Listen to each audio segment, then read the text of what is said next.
Hello and welcome. Thank you for taking the time to learn more about recent updates to Westmoreland County's Subdivision and Land Development Ordinance.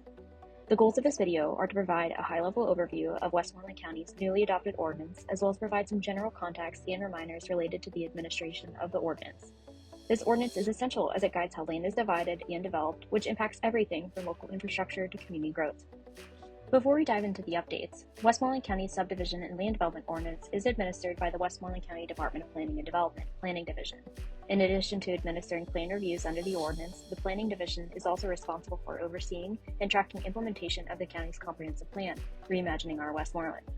The division is also involved in a variety of issues from transportation to broadband and solid waste planning for the county. The Planning Division also works directly with communities on specialized projects through its Technical Resources and Municipal Services program.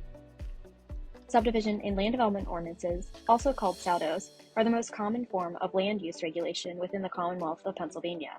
Subdivisions involve the act of dividing land and making new lot lines, while land developments involve improving the land.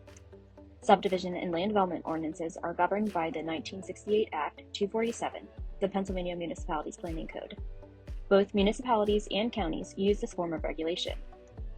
The Westmoreland County Subdivision and Land Development Ordinance only takes effect in the municipalities within the county that do not have their own local SALDO regulations.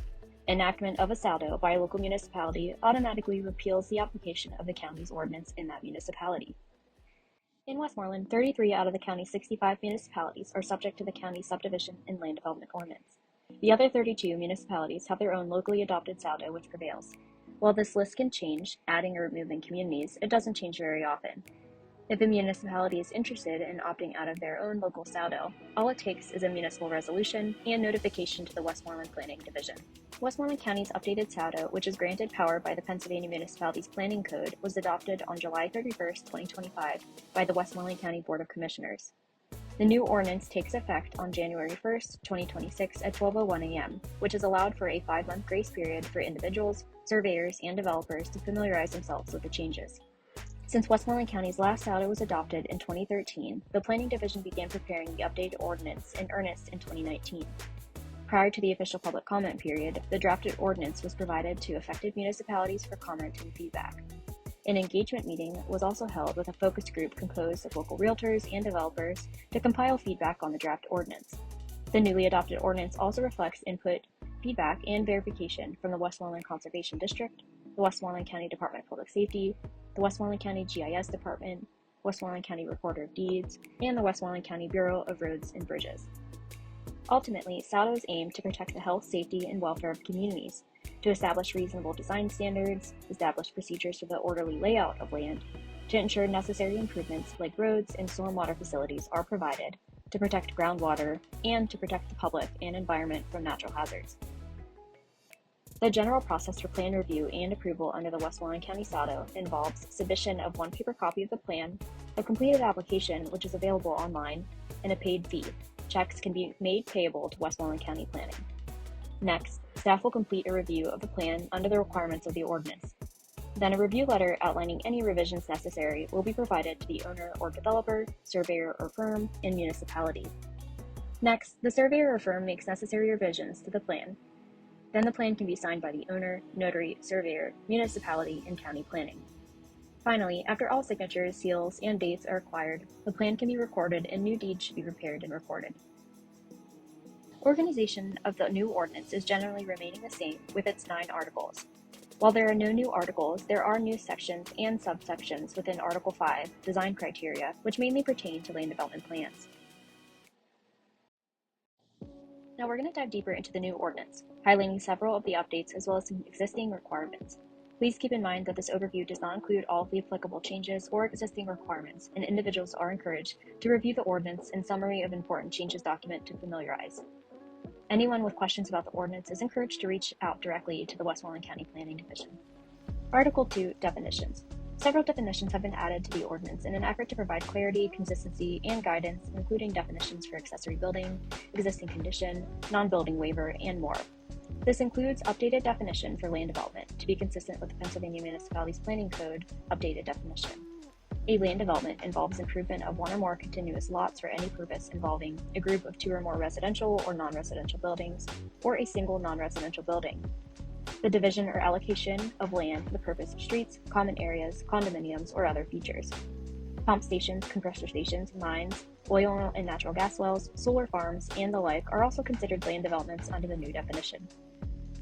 What is not considered a land development would be the conversion of an existing single-family detached dwelling into not more than 3 residential units, or the addition of an accessory building subordinate to an existing principal building, such as a residential garage, shed, or farm building. The definition of subdivision has also been updated as well, which clarifies that a lot consolidation, lot line revision, side lot addition, and traditional subdivision are considered subdivisions. Definitions have also been added to clarify the difference between minor and major subdivision. Minor subdivisions involve not more than 5 lots and do not involve any new street or road or the extension of municipal facilities or creation of public improvements. Major subdivisions involve 6 or more lots or any size subdivision that requires new streets or extension of municipal facilities or creation of public improvements. Article 2, Administration. Changes have been made to the fee schedule, increasing these slightly and creating a separate fee for major subdivisions. Minor subdivisions will be $75, major subdivisions will be $200, and land developments will be $300. These new fees take effect on January 1st, 2026 at 12:01 a.m. For preliminary plan submissions, only 1 paper copy is needed instead of the previously required 5 copies. For plans, the Mylar requirement has been removed, which means paper copies of final plans are accepted. The required 5 copies of the final plan still remains in place. The maximum sheet size has been updated to 24 by 36 inches, with the minimum sheet size of 18 by 24 inches remaining the same. As a reminder, plans that have been reviewed and given the go-ahead for final signatures or preliminary approval may be submitted for final approval so long as this is within 5 years of preliminary approval. The Planning Division has the discretion to require resubmission of preliminary plans if significant changes have been made. Individuals have 90 days from the receipt of municipal signatures and seal to bring plans in for final approval from county planning. Another 90-day window begins upon county planning approval to get the plans recorded. In the updated SALDO, plan requirements regarding general information remains the same. All plans, whether preliminary or final, should include the development name or title, municipality in which the development is located, a legend, north arrow, scale, and date, name of the developer or owner of the property and their address, name of the person who prepared the plan, the deed book and page number, tax map number, and previous plan book and page number of the tract being developed, appropriate certification of an engineer, professional land surveyor, or landscape architect registered in the state of Pennsylvania, and a location map identifying the project location, north arrow, and existing roads related to the development. Plan requirements for existing features in the updated SALDO are mostly the same, with minor clarifications. All plans, whether preliminary or final, should include the exterior tract boundary with bearings and distances shown, existing adjacent land showing your property owner's name and the other relevant information. If structures exist on adjacent land, these must be shown if located within 200 feet of the tract being developed. Topographic contour lines should be shown if the slope of the property is greater than 5%, but the division has the discretion to require alternative intervals. All existing watercourses, floodways, and significant natural features should be shown. All existing buildings, sewers, water mains, natural gas lines, and other features impacting the site should be shown. All existing streets and roads on and abutting the tract, including their right-of-way and pavement width, should be shown. All existing property lines, easements, and rights-of-way, including the width, purpose of, and recorded reference to existing easements and rights-of-way, should be shown. Any zoning classification information should also be shown if this is applicable.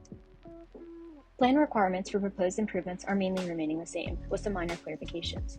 Additionally, these requirements will apply mostly to major subdivisions and/or land developments. Plans should include the location, width, and purpose of proposed easements, including their bearings and distances, the location and width of proposed streets, alleys, rights-of-way, including bearings and distances, and pavement width.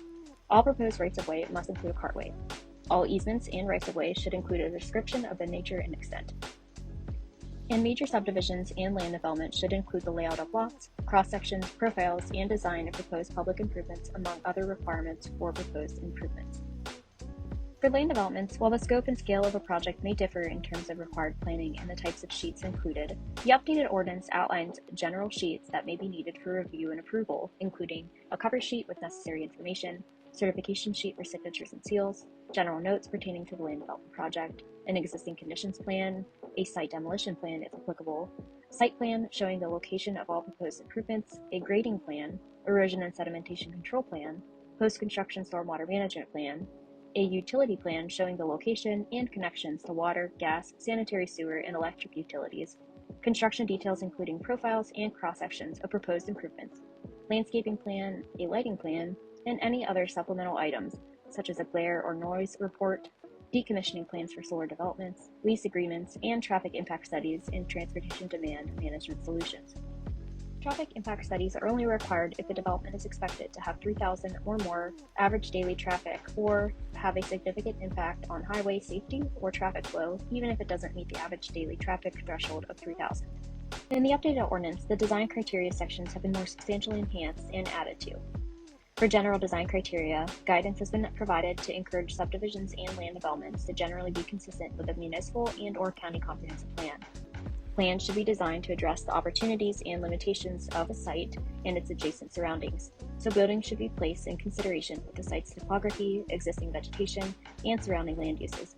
Other guidelines have been added to consider site movement and safety, appropriateness with surrounding land uses, reduction to potential hazards for future users of the site, and building entrance placement for non-residential developments. Lot criteria regarding impervious coverage for land developments has also been clarified to establish a maximum impervious coverage of 80% for non-residential developments where public water is provided. Where lots are not served by a public water system, there is a minimum 50% pervious surface requirement. Regarding sewage treatment and disposal, all plans proposing new lots or land developments will require a copy of approval for the method of sewage disposal, non-building waiver, or 10-acre exemption. In the updated ordinance, setback distances have been reduced and side and rear setbacks have been added. For all subdivisions and land developments, a front setback should be established 7 feet from a local, private, or cul-de-sac street, or 22 feet from arterial and collector streets, measured from the right-of-way line. Where sewage disposal is provided by an on-lot system or water is provided by an on-lot source, lots should have a 25-foot side and rear setback, measured from the side and rear lot lines. Where sewage disposal is provided by a public system or water is provided by a public water supply, lots should have a 5-foot setback and 15-foot rear setback. For design criteria, if local zoning ordinances exist, setbacks, impervious coverage, requirements, and the like will defer to local zoning if available. Design criteria for street improvements in private streets has been updated to allow for an alternative minimum right-of-way width of 33 feet instead of the required 50 feet and 16 feet for the cartway width instead of the required 24 feet. The updated ordinance outlines provisions for driveways, where only one access point should be permitted for a given property unless there is a demonstrated need for additional accesses. Driveways should be spaced apart, measured from the end of one driveway radius to the beginning of the next driveway radius, 500 feet apart on arterial streets, and 200 feet apart on collector streets. Driveways should be aligned with other driveways on roadways on the opposite side of the intersecting roadway on arterials and collector roads in order to meet spacing requirements, and safe site distances should be incorporated for all turning movements at driveway intersections. Additionally, driveways should have a design speed of 10 miles per hour along with a sufficient width to accommodate two-way traffic. Standards for parking in the updated ordinance have been revised to remove the required 2 off-street parking stalls per dwelling unit or lot, instead to be generally consistent with the Institute of Transportation Engineers standards, plus or minus 5%. Guidance has also been added to encourage desirable parking placement based on a hierarchy to the side of the building, behind the building, or in front of the building. Additionally, parking design in non-residential land developments should be designed to consider connectivity and Americans with Disabilities Act standards. Several new sections have been added to the design criteria to address bicycle routes and lanes, sidewalks, landscaping, exterior lighting, stormwater management, and more, which mainly pertain to residential and non-residential land developments. For major subdivisions and land developments, the updated ordinance outlines provisions for when sidewalks are required, including when sidewalks already exist in the same block on the same side of the street, within residential developments that have an excess of 12 dwelling units, within planned non-residential developments, along roads that are served by public transit, or within or along other pedestrian generators such as schools, libraries, parks, shopping centers, or within 1,000 feet of an existing or future trails. In the updated ordinance, other notable changes include all proposed easements and rights-of-way will require a draft agreement to address things like access, maintenance, and repair among property owners prior to plan approval, which should be executed and recorded. Regarding updates to certification procedures and language, all property owners involved in lot consolidations, lot line revisions, or side lot additions should sign using separate certifications. In the case of land developments, where there is a different owner and developer, both should provide signatures using separate certifications. For commencement of development, as a reminder to applicants, no construction or earth disturbance activities should begin until plan approval has been granted by the Westmoreland County Department of Planning and Development. The penalty for violating this provision may result in a fee of up to $500 plus court costs and attorney fees. Building permits should only be issued by the local municipality after plan approval has been received. Finally, a few minor revisions have been made to the Subdivision and Land Development Ordinance application to highlight the new fee schedule, capture email address information for firms submitting plans for better digital communication between the Planning Division regarding the plan status, and a project narrative section has also been added to gather information about proposed projects. We appreciate you taking the time to learn more about the Westmoreland County Subdivision and Land Development Ordinance update. We hope this video was useful. Please remember to familiarize yourself with the updated ordinance and summary of important changes document before submitting a plan in 2026. And if you have any questions about these changes or the plan submission and review process, please don't hesitate to contact the Westmoreland County Department of Planning and Development online or by phone. Thank you.